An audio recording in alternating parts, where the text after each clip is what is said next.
Hello, Tori here with Out Russell today, and I'm going to do something a little bit different and show you some of these singles I picked up at the store today.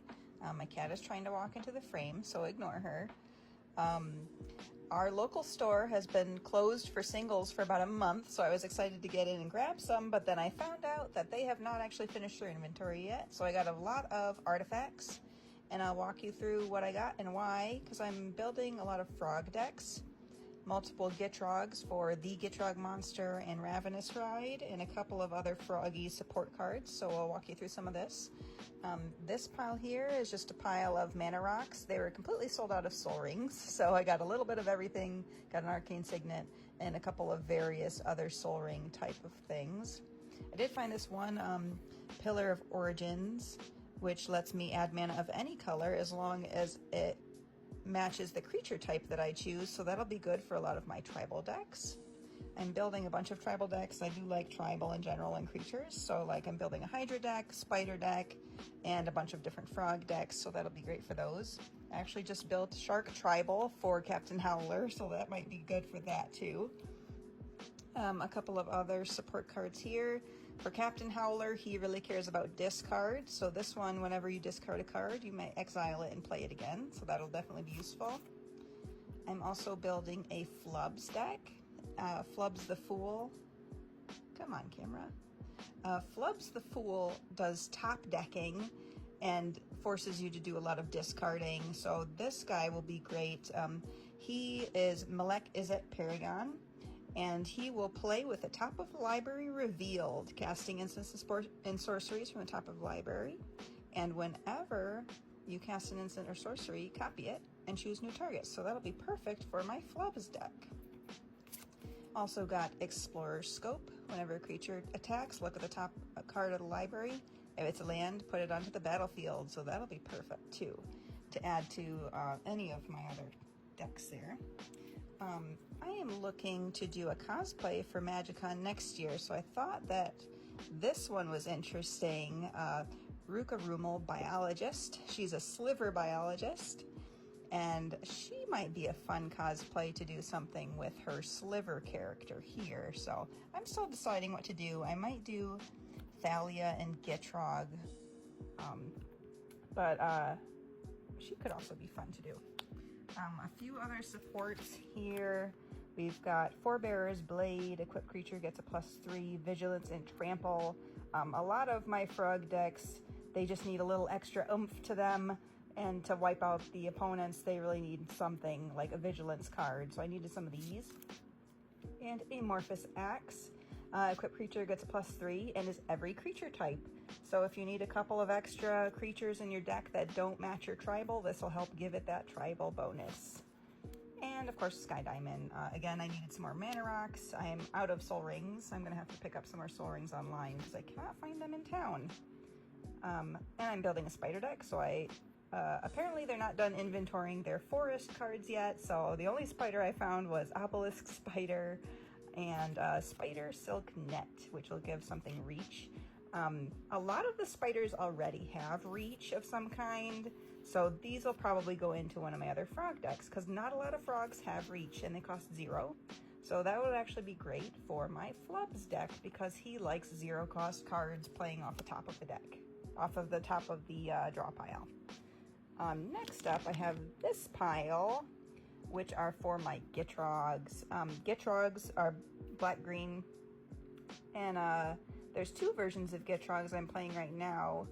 The Gitrog Monster, which cares about lands hitting the graveyard, and Gitrog's Ravenous Ride, which cares about big stompy creatures that Gitrog can sacrifice to draw cards. So this card gives black and green creatures +1s, and beginning of the upkeep makes worms, so that'll be great for either of those to buff up any of those creatures. My Gitrog decks both have a very strong card draw, so I wanted to add Elixir of Immortality to one of them to be able to reshuffle my graveyard into my library if needed. They're black-green, so I can't use Laboratory Maniac to be able to win the game if I run out of cards, so I want to make sure I can reuse my graveyard if I need to. Then I've got some Golgari Mana Stone, Milliken, mill the graveyard and add let's see, put top of your, basically mill and add mana. So this one, the Gitrog monster cares about lands hitting the graveyard, doesn't matter how, so you want mill to mill into the graveyard. So that'll be great for him. Rotting Regisaur is a 3-cost 7/6. He is so cheap mana cost because at the beginning of your upkeep, discard a card. But if the Gitrog Ravenous Ride is just going to gobble him up, I don't care about that. So that'll be perfect for a big beefy monster that's cheap. Simic Growth Chambers, those are going to go for some of my other frog decks. And Azusa, Lost but Seeking, play 2 additional lands. This will be great for any of my ramping decks.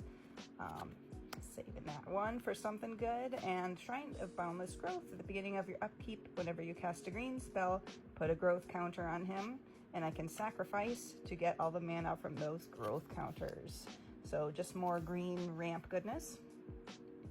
Next up here, I've got a couple of 2 random cards for a couple of decks I'm brewing. Goreclaw, Terror of Qualsisma.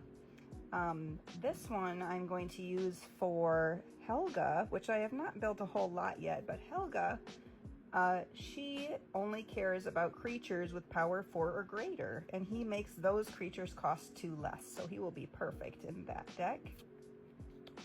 And Vampiric Rites, I'm going to be building Tatsunari Toad Rider.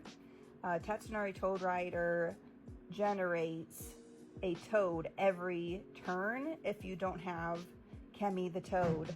So you could sacrifice Kemi and make him every turn. So that'll be a great tool to use to sacrifice a creature and then bring it back every round. Next up, the only Hydra that I found, again, I think because they're still inventorying their green cards.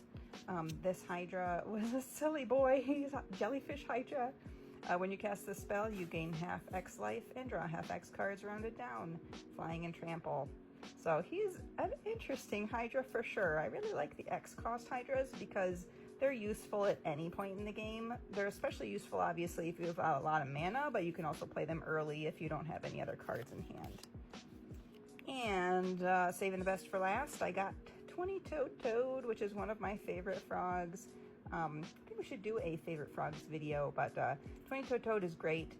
Maximum hand size is 20. Whenever you attack with 2 or more creatures, put a 1/1 counter on 20-Toed Toad and draw a card. Whenever 20-Toed Toad attacks, you win the game if there are 20 or more counters on it, or if you have 20 or more cards in hand. So he's very useful if you're building a card draw deck, or if you need to add some counters onto a beefy toad. And Frogmite. This is the special guest version of Frogmite from Bloomborough, and he's so cute, and I'm so glad that they had him. He's such a good card.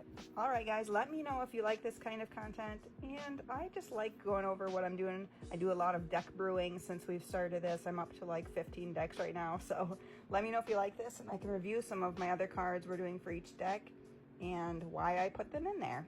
So see you later. Bye.